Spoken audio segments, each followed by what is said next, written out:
Привіт! В цьому відео я тобі розповім всі причини, чому може не працювати пічка в салоні автомобіля. Я покажу, куди дивитися і що робити на прикладі третьої лагуни. Тож, давай поїхали. Існують два варіанти. Перший варіант, коли не крутить мотор пічки. Другий варіант, коли вона не дує гарячим повітрям. Давай подивимось перший варіант, коли не крутить мотор. Перше, що потрібно зробити, це подивитися на запобіжники. І якщо ми беремо третю лагуну, то запобіжники знаходяться ось тут, зліва від керма. Відкриваємо бардачок, знімаємо його. І тут у нас є схема, за якою працюють ці запобіжники. І як бачиш, ось цей на 40 А і відповідає за вентилятор пічки. Його потрібно дивитися першим.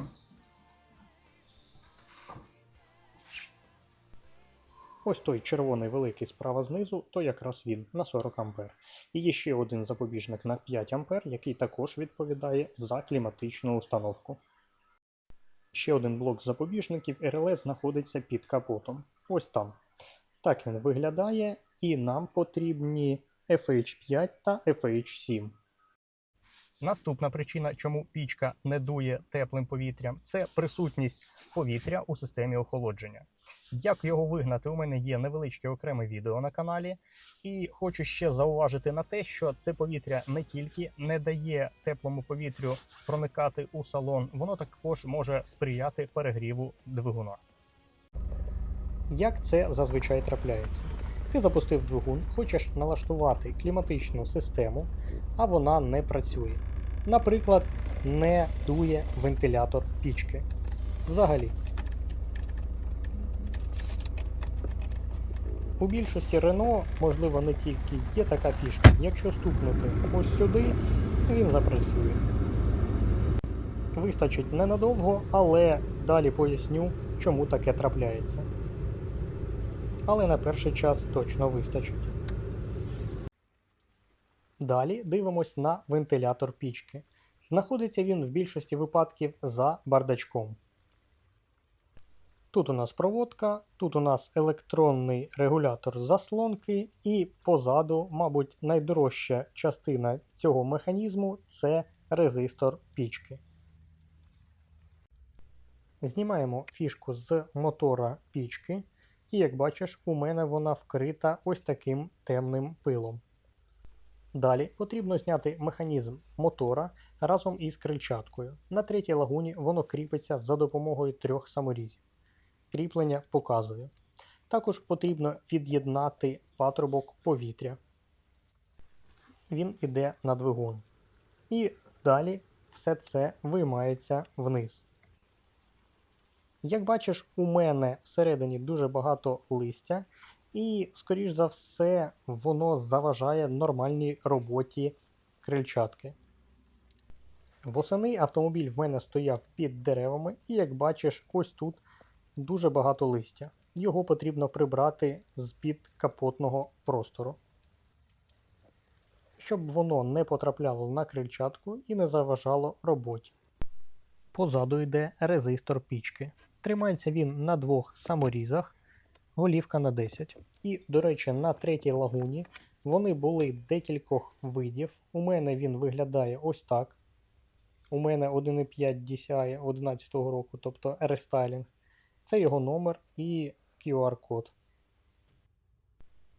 Дуже класна річ, якою обладнуються дизельні версії третьої лагуни, це електричний тен пічки.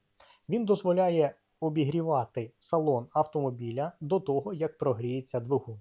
Тобто салон автомобіля починає прогріватися вже через 20-30 секунд після того, як ти запустив двигун. Для того, щоб його знайти, тобі потрібно зняти передню частину тунелю зі сторони водія. І ось тут, поруч із радіатором пічки, під пластиною знаходиться сам тен. Ця пластина тримається на 2 гвинтах і 2 гайках, і маємо доступ до радіатора і електричного тену. Тримається він на 2 гвинтах, ця проводка йде на корпус, а тут у нас радіатор пічки. Він починає працювати, коли прогріється двигун, а значить і охолоджувальна рідина, яка йде через нього. Для того, щоб дістати електричний тен, потрібно потягнути сіру частину фішки вниз і маємо доступ до самого тену. Ось так він виглядає. Взимку незамінна річ. Якщо сам нагрівач в тебе справний, то далі тобі потрібно буде перейти до найскладнішого у доступі елементу цієї системи – це реле. Блок реле знаходиться ось у тій чорній коробці, і дістатися до неї досить важко. Але якщо брати саме третю лагуну, то я не знаю жодного власника, хто б мав проблему із цим реле.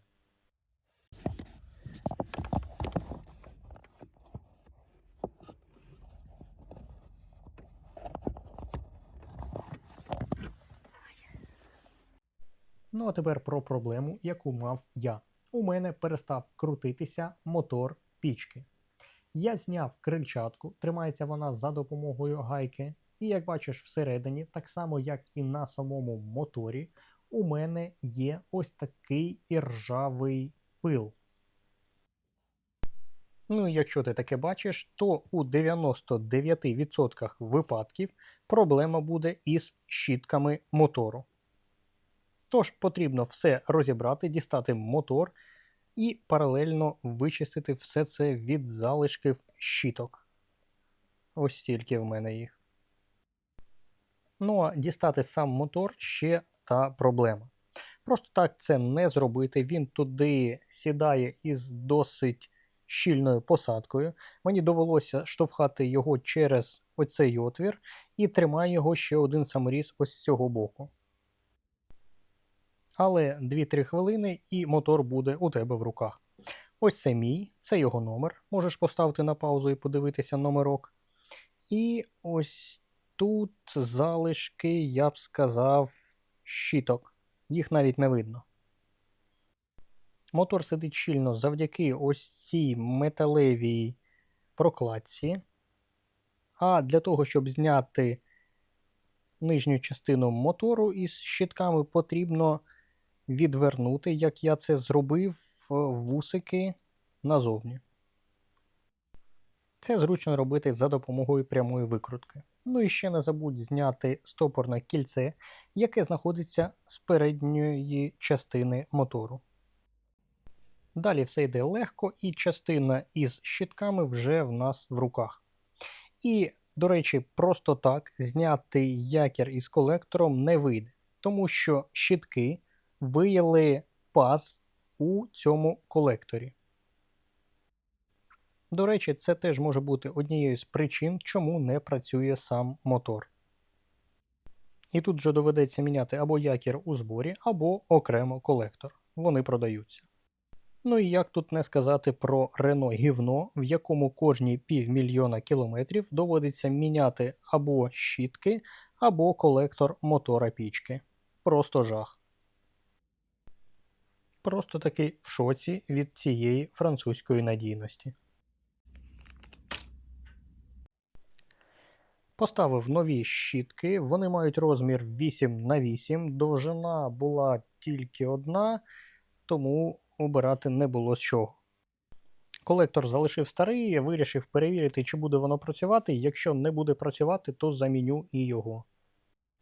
Як на мене, цього ще вистачить 100-150.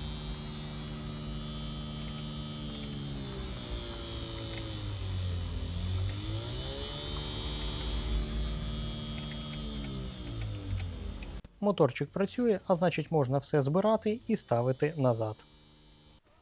І останній варіант, чому пічка не працює коректно, це забруднення у системі охолодження. Тобто там з'явився накип, який потрібно видаляти. Видаляти це потрібно спеціальними засобами, тобто на гарячу.